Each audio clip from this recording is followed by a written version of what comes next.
Topic کے اوپر. تو جی میرے آپ سے کچھ سوالات ہیں. جی سر. پہلے تو آپ مجھے یہ بتائیں شیخ صاحب کہ آپ جو ہیں تو شیعہ مسلک میں کون سے فقہ کو مطلب کون سے اسکول آف تھاٹ سے آپ کا وہ ہے دیکھیں اٹیچمنٹ ہے؟ شیعہ جو آپ ہے نا، اسنا جی اثنا عشری ہوں میں طبعا اسنا بارہ عشری اماموں ہیں کو آپ؟ مانتا ہوں. جی جی. اچھا اچھا، ٹھیک ہے ٹھیک ہے. تو آپ مجھے یہ بتائیں کہ آپ کے نزدیک اسلام کے جو دوسرے فقے ہیں یا جو دوسرے فرقے ہیں تو آپ کے نزدیک وہ کیسے ہیں؟ ہمارے بھائی ہیں، ہمارے نزدیک ہمارے نہیں، بھائی ہیں. آپ ان کو حق پہ سمجھتے ہیں یا آپ ان کو باطل پہ نہیں نہیں سمجھتے ہیں؟ نہیں، دوسرے فرقوں کو حق میں نہیں سمجھتے. دوسرے فرقے وہ جس مسئلے میں بھی شیعہ سے اختلاف کرتے ہیں وہ اس مسئلے پر باطل ہیں. آپ جو مسائل بعض فرقوں کے ساتھ زیادہ مسائل میں اختلاف ہے، بعض مسائل میں کم مسائل پہ اختلاف ہے. جس مسئلے پر بھی وہ ہم سے اختلاف رکھتے ہیں اس مسئلے پہ وہ خطا پر ہیں، غلطی پر ہیں. لیکن وہ اسلام میں ہمارے بھائی ہیں، وہ کلمہ گو ہیں. رسول پاک صلی اللہ علیہ وآلہ وسلم قرآن مجید قبلہ کو مانتے ہیں، نماز پڑھتے ہیں، پیغمبر صلی اللہ علیہ وآلہ وسلم سے ٹھیک محبت ہے. کرتے ہیں، اہل بیت علیہ السلام سے محبت کرتے ہیں، تو وہ اس میں ہمارے بھائی ہیں. اگر مسلمانوں میں کوئی ایسا فرقہ ہے جو اہل بیت علیہ السلام کو گالی دیتا ہے اور ان سے دشمنی کرتا ہے، وہ ایسے گزرے ہیں لیکن وہ کم ہیں، تو وہ ناصبی ہیں، وہ ہمارے بھائی نہیں ہیں. ان سے ہماری کوئی برادری نہیں ہے. باقی جتنے مسلمان ہیں ان کو ہم حق پہ نہیں سمجھتے، لیکن وہ ہمارے عزیز ہیں، ہمارے بھائی ہیں. ان کا جان، ان کا مال، ان کا خون اسی طرح محترم ہے جیسے ہمارا جان مال خون محترم ہے. ہم ان کا مال نہیں اٹھا سکتے، ان کے عورت کی بے عزتی نہیں کر سکتے، ان کی اپنی بے عزتی نہیں کر ٹھیک ہو سکتے. گیا جی سر. ٹھیک ہو گیا ٹھیک ہو گیا. اچھا، میرا دوسرا سوال یہ ہے اپنا شیخ صاحب کہ آپ کے نزدیک اللہ کا کتاب خدا جو ہے قرآن پاک جو ہے تو اس کی انٹرپریٹیشن کرنا انسان اس کی انٹرپریٹیشن کر سکتا ہے؟ انٹرپریٹیشن کا مطلب اگر ظاہری الفاظ ہیں، ظاہری الفاظ کا سمجھنا، تو یہ ظاہری الفاظ کا سمجھنا بہت دفعہ انسان کو سمجھ آ جاتا ہے. لیکن بہت دفعہ یہ ہوتا ہے کہ یہ ظاہری الفاظ، یعنی الفاظ تو معلوم ہوتے ہیں کہ اس کے معنی کیا ہیں، لیکن اس کلام کا مقصود انسان کو سمجھ نہیں آتا، کیونکہ اس میں بہت دفعہ لطائف ہوتے ہیں، اشارے ہوتے ہیں اللہ تعالیٰ، کنایات ہوتے ہیں، جو ہر بلیغ کلام میں ہوتا ہے.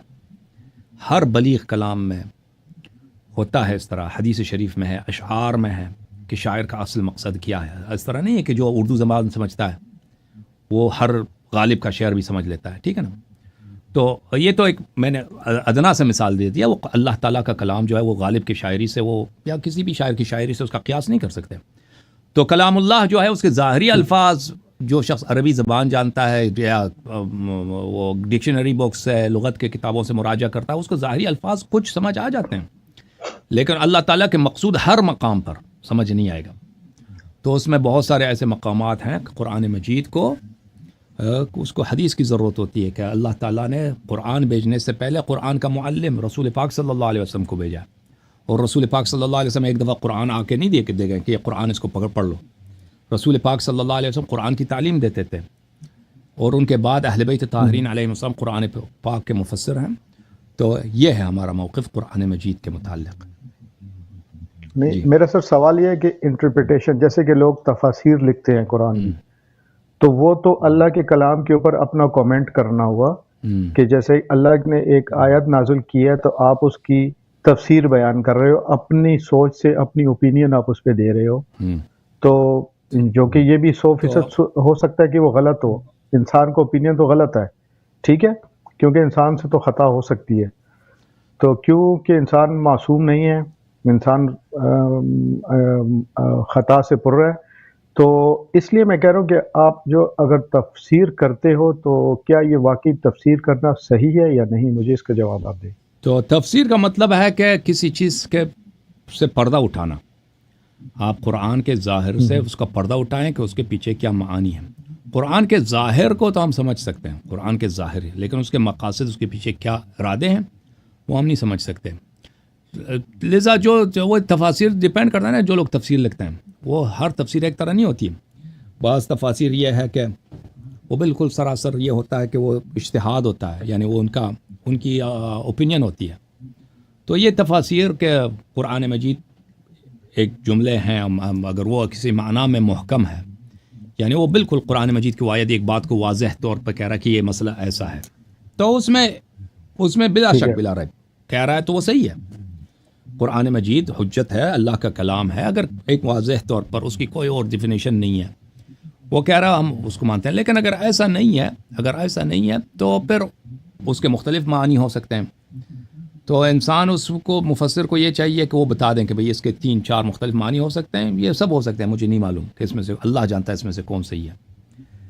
اور ان معاملات میں اہل بیت علیہم الصلاۃ والسلام کے احادیث بے شمار ہیں کہ اہل بیت علیہم السلام نے قرآنی آیات کی تفسیر کی ہے. اور ہم شیعوں کا عقیدہ یہ ہے، ہم شیعوں کا موقف یہ ہے کہ ہم ظاہر قرآن، ایک تو قرآن کا ظاہر ہے، ایک قرآن کا نص ہے، جو قرآن کی جو ظواہر ہیں اس میں اس کو سمجھنے کے لیے، اب متشابہات تو دور کی بات ہے، ظواہر کو سمجھنے کے لیے بھی ہمیں حدیث کی ضرورت ہے. یہ ہمارا موقف ہے. اچھا دیکھیں، اب سورہ فاتحہ میں اللہ پاک فرماتا ہے کہ جو کہ ایک دعا ہے جو کہ ہم پڑھتے ہیں ہر نماز میں، تو اس میں اللہ فرماتا ہے کہ مجھے ہم جو پڑھتے ہیں تو وہ ہم ایسے پڑھتے ہیں کہ ہمیں ہدایت والے لوگوں کا راستہ بتا، نہ کہ ان لوگوں کا جن پہ تم نے عذاب نازل کیا.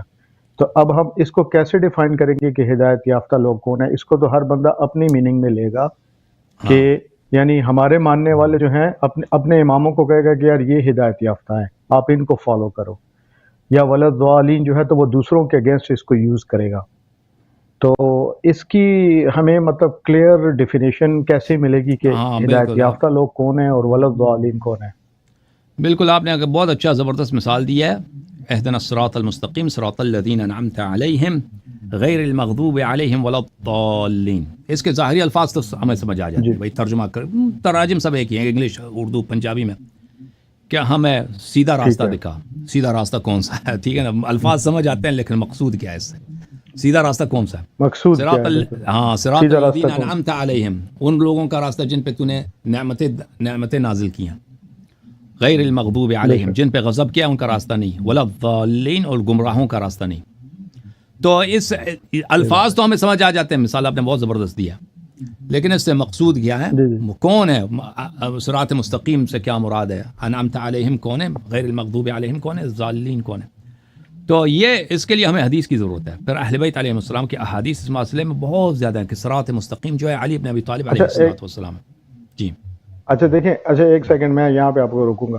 دیکھیں اب اس میں اہل تشیع حضرات کہیں گے کہ اس سے مراد تو ہمارے ائمہ ہیں، ٹھیک ہے. اہل سنت کہیں گے اس سے مراد ہمارے ائمہ ہیں.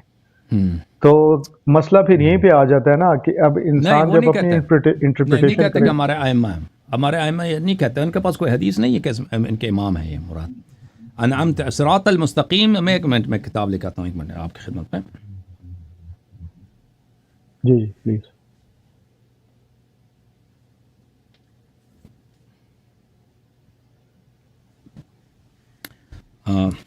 وہ نہیں کہتے کہ ان سے مراد ہمارے ائمہ ہیں. اور شیعہ بھی یہ نہیں، شیعہ اپنی طرف سے نہیں کہتے کہ ان سے مراد ہمارے ائمہ ہیں. تو اس سے میں آپ کی خدمت میں عرض کرتا ہوں کہ یہ احادیث روایات ہیں جو دو فریقین نے روایت کی ہے.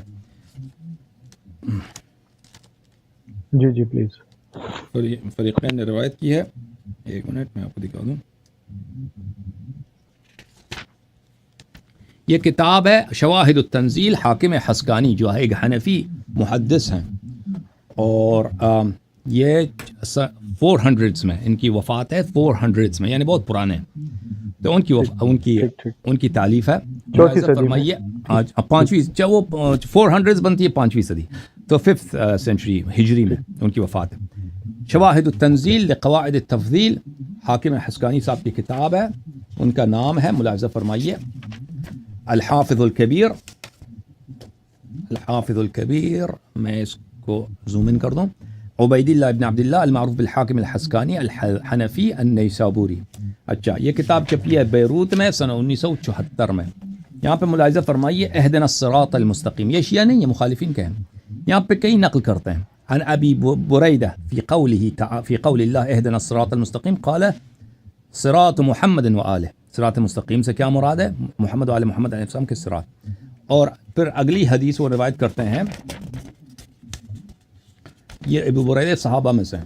اچھا، سفیان الثوری وہ اسبات اور مجاہد یہ لوگ انہوں نے ابن عباس سے روایت کی ہے اہدنا الصراط المستقیم قولوا معاشر العباد اہدنا الی حب النبی و اہل بیتہ. اہدنا الصراط المستقیم سے عبداللہ ابن عباس نے فرمایا مراد یہ ہے کہ ہمیں اہل بیت علیہم الصلاۃ والسلام کی محبت کے راستے پر اور آل نبی صلی اللہ علیہ وآلہ وسلم کے محبت کے راستے پہ ہمیں ہدایت دے. اہدنا الصراط المستقیم سے مراد یہ ہے.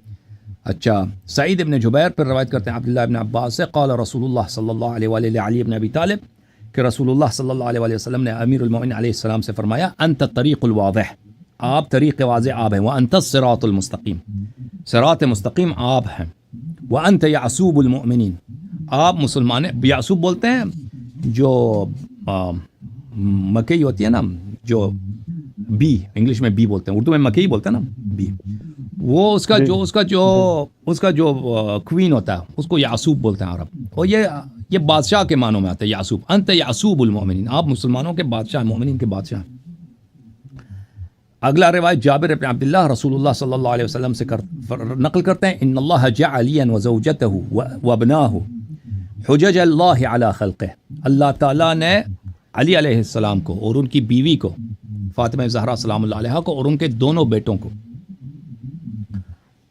حجج اللہ علی خلقہ، ان کے بیٹوں کو ابناءہ، ان کے بیٹوں کو، نہ دونوں بیٹوں، ان کے بیٹوں کو اللہ نے اپنے خلق پر اپنی حجت بنایا. وہم ابواب العلم فی امتی، وہ میرے امت میں علم کے دروازے ہیں. من اہتدی بہم ہدی الی صراط مستقیم، جو ان سے ہدایت لے لے وہ صراط مستقیم کی ہدایت ان کو ہو جاتی ہے. پھر روایت ہے میرے محترم ناظرین،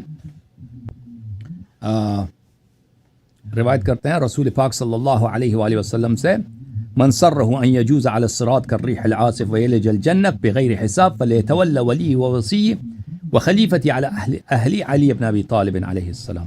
جو شخص چاہتا ہے کہ اس کو یہ پیار ہے، یہ چاہتا ہے اس کو کہ صراط پر پھلے صراط جو جہنم کے اوپر بلکہ جہنم کے داخل سے گزرتی ہے اس سے بجلی کی طرح تیز گزر جائے، اور ویلج الجنہ، اور بالکل تیز ہوا کی طرح وہاں سے گزر جائے اور جنت میں داخل ہو بغیر حساب کے بغیر، فلیتول، پس محبت کرے میرے ولی اور میرے وسیع اور میرے صحابی اور میرے جانشین علی، جو میرے اہل بیت میرے جانشین علی ابن ابی طالب علیہ السلام سے.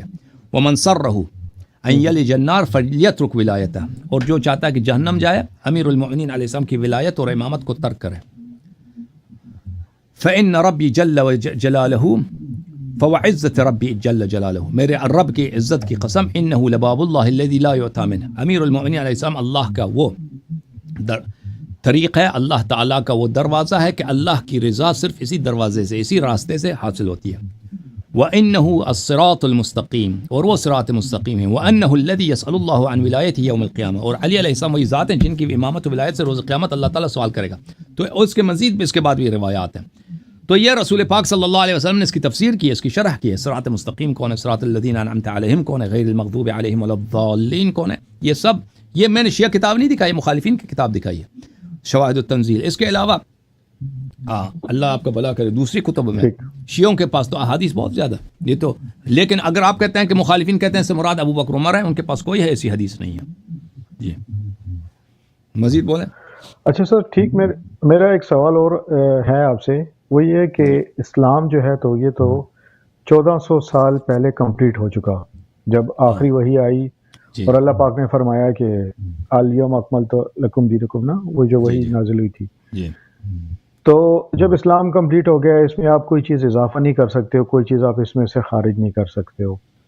تو اب میرا سوال بڑا جینون سا ہے اور بڑا معصومانہ سا سوال ہے آپ سے سر، کہ پھر آپ یہ کس چیز کی ڈیبیٹ کر رہے ہیں؟ آپ یہ تقاریر اور یہ ڈیبیٹ کس چیز کی، اس کا فائدہ کیا ہے؟ تو اسلام میں اختلاف ہے نا، کیونکہ اسلام میں اختلاف، اسلام ایک اختلاف کس چیز میں سر؟ ہاں اسلام کے ہر چیز میں اختلاف ہے، اذان سے لے کر نماز، غسل، ہر چیز میں، عقائد، اللہ کے صفات پر، قرآن میں، سنت میں، ہر چیز میں اختلاف. تو ہم چاہتے ہیں یہ گفتگو کے ذریعے باہمی ڈسکشن کے ذریعے حل ہو. کچھ کا خیال یہ ہے کہ قتل کے ذریعے اس کو حل کر دیں. جب سب شیعہ قتل ہو جائیں گے، بھائی شیعہ بدترین کافر ہیں، ان کو قتل کرو، وہ یہ چاہتے ہیں کہ قتل کے ذریعے اس کو ختم کیا جائے.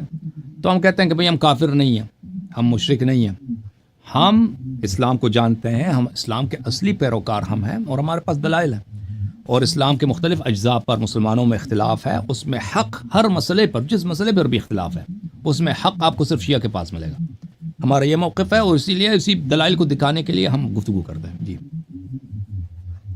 لیکن آپ تو خود کو برحق کہتے ہو، ٹھیک ہے، یہ تو ہر بندہ کہہ سکتا ہے کہ یار میں برحق ہوں. اس کو آپ جسٹیفائی کیسے کرو گے دوسرے کے سامنے؟ کتب سے، دلیل سے، پروف سے، ٹھیک ہے نا، پروف سے دلیل کے ساتھ. میں اگر وہ تو ہر ایک کہتا ہے نا، ہر ایک کہتا ہے، کو دنیا میں کون کہتا ہے کہ میں جھوٹ کہہ رہا ہوں، میں غلط ہوں. حق وہ ہے، حق وہ. دیکھیں ابھی آپ دیکھیں اپنے علماء کی طرف دیکھیں، ان میں سے کوئی آ کے بیٹھتا ہے انٹرنیٹ پہ کہ کہتے ہیں میں مخالفین کے علماء مجھے کال کریں، شیعہ مجھے کال کریں، مجھ سے سوال کریں. اب دکھائیں نا، آپ مجھے بتائیں ابھی پاکستان میں آپ کے اتنی تعداد ہے، پاکستان میں شیعوں کی تعداد ہے زیادہ یا کم ہے آپ لوگوں کے مقابلے میں؟ شیعہ کم ہے نا، ہے کہ نہیں؟ کم ہے. آپ کے علماء کے پاس ریسورس، آپ کے علماء کے پاس ریسورسز کی کیا کمی ہے؟ نہیں، کمی تو کوئی نہیں ہے. اب بھائی آپ کے علماء جو ہیں بھائی، وہ جب آتے ہیں نا، ان کے ہوتے ہیں نا، ان کی گاڑیاں جب آتے ہیں نا، 5-6 گاڑیاں آگے پیچھے ہوتی ہیں، باڈی گارڈ وغیرہ، اتنے مدارس، کیا شاندار مدارس ہے. ایسے مدارس ہے پاکستان میں کہ ایک مدرسے میں 5000 طالب علم پڑھتے ہیں. آپ کو پتہ ہے کہ 5000 آدمی کا کھانا پینا اور ان کو وظیفہ دینا کتنا خرچہ ہوتا ہے اس کا؟ آپ کو پتہ ہے نا. جیسے ایک گورنمنٹ ہے بھائی، ایک گورنمنٹ کا جو ایک مثلا ایک لاہور کا جو کور کمانڈر ہے، مثلا وہاں پہ لاہور کور ہے، ٹھیک ہے نا، اس میں فرض کریں 25,000 فوجی ہیں، زیادہ تو نہیں، 50,000 ہوں گے. ان کو تنخواہ دینا، کھانا دینا، کتنا خرچہ، پورا حکومت پاکستان کو نچوڑ کے لے جاتے ہیں. اسی طرح آپ کے مدارس اللہ جانتا ہے، آپ کے ایسے مدارس ہیں جو مثلا ایک فوجی فرض کریں چاونی جیسا ان کا خرچہ ہوتا ہے. اتنے طالب علم پڑھتے ہیں، اتنے اس میں علماء ہوتے ہیں، وہ سب کو خرچہ دینا، سب کو پیسے دینا، سب کو تنخواہ دینا، اللہ جانتا ہے اس کا خرچہ کتنا ہوتا ہے. ان کے کتابیں اور وغیرہ، اور عوام میں ان کی اثر و رسوخ آپ کے علماء کم نہیں ہے بھائی. آپ کے علماء اگر چاہیں نا، ان میں اتحاد نہیں ہے. آپ کے علماء اگر چاہیں، اگر میں اتحاد ہوتا نا، تو یہ کل کو پاکستان میں وہ اپنا حکومت بنا سکتے تھے. اللہ جانتا ہے ان کے اتنی پاور ہے. ملا جو اتنا بڑا پاور ہے پاکستان میں، اگر یہ چاہیں، اگر ان میں اتحاد ہو، اگر یہ بک نہ جائیں، تو یہ ہر گلی میں مسجد ہے. ہر گلی میں ایک مسجد نہیں، کئی مساجد ہیں، ہر محلے میں مدارس ہیں. یہ چاہیں تو پاکستان کو پاکستانی فوج سے کئی گنا زیادہ ملا پاورفل ہے. جنرل عاصم منیر سے کا مقابلہ ملاؤں سے کچھ بھی نہیں ہے. فوج اس لیے پاکستان میں حاوی ہے، وہ اس پہ ڈومیننٹ ہے کیونکہ اس میں اتحاد ہے. وہ ملاؤں میں اتحاد نہیں ہے. اگر ملا طائفہ اتحاد کرتے ہیں نا، یہ پاکستانی فوج سے 10 گنا یہ زیادہ طاقتور ہے. کہنے کا مقصد یہ ہے، آپ کے علماء اتنے ریسورسز، اتنے پیسے، اور اتنی ان کی تعداد زیادہ، اور ہر عالم کے دیکھ کے 3 بیوی 4 بیوی بھی ہوتی ہے کہ نہیں بھائی؟ غلط کہہ رہا ہوں؟ اللہ جانتا ہے. فضل الرحمان، جی صحیح فرمایا، مولوی فضل الرحمان ہے، اللہ کے وہ اس کے متعلق کہا جاتا ہے کہ وہ بھائی ہو سکتا ہے کہ وہ ہومو سیکشول ہو، لیکن اس کے باوجود پتہ نہیں اس کی کتنی بیویاں. وہ کہتے ہیں نا بڑھاپے میں شادی، پڑوسی کے عیاشی. بہرحال اس کے باوجود آپ کا ایک عالم نہیں ہے پورے دنیا میں نہیں ہے کہ وہ آ کے کہہ دے کہ شیعہ نوجوان مجھے کال کر دو، شیعہ عوام مجھے کال کر دو، میں آپ کے سوالات کا جواب دے دیتا ہوں. ٹھیک ہے نا؟ آپ پوری دنیا میں، صرف پاکستان میں نہیں، پورے عالم عرب میں، عالم انگلش بولنے والوں میں کوئی بھی نہیں ہے کہ شیعوں کے ساتھ وہ گفتگو کرنے کے لیے آمادہ ہوں. آپ کے علماء کوئی بھی نہیں. یہ حقیر حاضر ہے. میں ادھر آتا ہوں، میں کہتا ہوں آؤ مجھ سے سوال. ابھی آپ کے عالم آئے تھے وہ خلیل احمد صاحب، انہوں نے مجھے نہیں بتایا وہ کس موضوع پہ بات کرنا چاہ رہے تھے. مجھے بالکل سرپرائز کیا انہوں نے. مجھے جیسے ہوتا ہے نا ٹریپ کرنا، کہ وہ کفر اور شرک کی دلیل ہے کہ شیعوں کو کافر. میں نے ان کے سب سوالات کا جواب دیا. آپ لوگوں کو ٹائم دے دیتا ہوں، میں گفتگو کرتا ہوں، پروگرامز رکھتا ہوں 6 گھنٹے 7 گھنٹے 8 گھنٹے 9 گھنٹے. تو آپ کی جو بات ہے کہ ہر فرقہ تو کہے گا ہم سچ ہے نا، لیکن ہر فرقہ سچ نہیں ہو سکتا. قرآن مجید نے معیار بتا دیا کہ حق کس کے ساتھ ہے. قل ہاتوا برہانکم ان کنتم صادقین. قرآن مجید نے فرمایا اپنا دلیل لے کے آؤ اگر تم سچ کہتے ہو. سچ کہتا ہو، جو کہتا ہے میں سچا ہوں، میں حق پر ہوں، اس کے پاس دلیل ہوتا ہے، اس کے پاس برہان ہوتا ہے. میں نے عرض کیا کہ ہر مسئلے پر دیکھو، یہ اللہ کی جانب سے ایک اعجاز ہے، اللہ کی جانب سے ایک اتمام حجت ہے. ہر مسئلے پر جن میں مسلمانوں میں اختلاف ہے، اس میں حق صرف اور صرف شیعہ اختلافی مسئلہ صرف شیعہ اثنا عشری کے پاس ملے گا، صرف شیعہ اثنا عشری کے پاس ملے گا. اس کی واضح دلیل واضح ہمارے پاس دلیل ہے, ہم ادھر بیٹھے ہیں, کوئی بھی اعتراض کر سکتا ہے, آپ کے بڑے سے بڑا عالم ادھر, ہم ویلکم کر, اللہ جانتا ہے ہم اتنی تمنا کرتے ہیں آپ کے علماء سے, آپ کے محققین سے, آپ کے بڑے پرسنالٹی سے کہ آ کے اب سوال کرو, اعتراض کرو. ہم نے بارہا, یہ مستری محمد علی مرزا صاحب ہیں, وہ کہتے ہیں میں عالم نہیں ہوں, مجھے مناظرہ نہیں آتا. ہم نے ان سے کہہ دیا کہ بھائی تو آ کے صرف سوال کر. اس نے خود ہمیں چیلنج دیا تھا کہ بھائی تم میں شیعوں کا وہ منصوص امام منصوص ہیں یعنی اس پہ میں شیعوں کو چیلنج کرتا ہوں. شیعہ جب اس نے چیلنج کیا تو میں نے اس کا چیلنج قبول کیا, آج اب بات کرتے ہیں. پر کہتا ہے نہیں میں مناظرہ نہیں کرتا, پھر اپنے چیلنج سے بھاگ گیا. میں عالم نہیں ہوں. میں نے کہا ٹھیک ہے آپ عالم نہیں ہیں تو پھر آ جائیں ادھر, ہم آپ صرف سوال کریں, آپ صرف سوال کریں, اعتراض کرو. میں آپ سے ایک سوال بھی نہیں کروں گا, میں آپ کے اعتراضات کا جواب دوں گا. پھر وہی کہہ دیا کہ بھئی پھر وہی بہانہ کہ میں عالم نہیں ہوں, میں عالم. پھر میں نے کہا اگر یہ بھی نہیں کر سکتے تو پھر شیعوں کے خلاف کبھی زبان نہ کھولو اپنا, کبھی بات نہ کریں. پھر اگر یہ بھی کہ سامنے آ کر اعتراض کرنے سے بھی گزر, وہ بھی چیلنج دینے کے بعد, تو پھر شیعوں کے خلاف کبھی بات نہ کرو. تو یہ حل یہ ہے میرے عزیز میرے بھائی, دلیل یہ ہے کہ ہم حق پر ہیں, اس کی واضح دلیل. آپ سوال پوچھو, دلیل طلب کرو شیعوں سے. اگر کسی مسئلہ پر ہمارے پاس دلیل نہ ہوا تو ہم اعتراف کریں گے کہ بھئی ہم اس مسئلے پہ ہم باطل پر ہیں, لیکن ایسا کوئی بات نہیں ہے ہمارے مذہب میں الحمدللہ. مزید بولیں بھائی. اچھا آپ مقلد ہیں یا غیر مقلد ہیں؟ نہیں ہم تقلید نہیں کرتے. آپ تقلید پہ یقین نہیں رکھتے؟ مذہب اہل بیت علیہم الصلوۃ والسلام میں دو باتیں بڑے مذموم ہیں, اور یہ ضلالت ہے, گمراہی ہے. ایک ہے اجتہاد اور ایک ہے تقلید. مذہب اہل بیت ابرار علیہم الصلوۃ والسلام میں تقلید کیا ہے؟ تقلید یہ ہے کہ کسی مولوی کا قول آپ اپنے لیے حجت سمجھیں. مولوی کا قول, مولوی کیا ہوتا ہے بھائی؟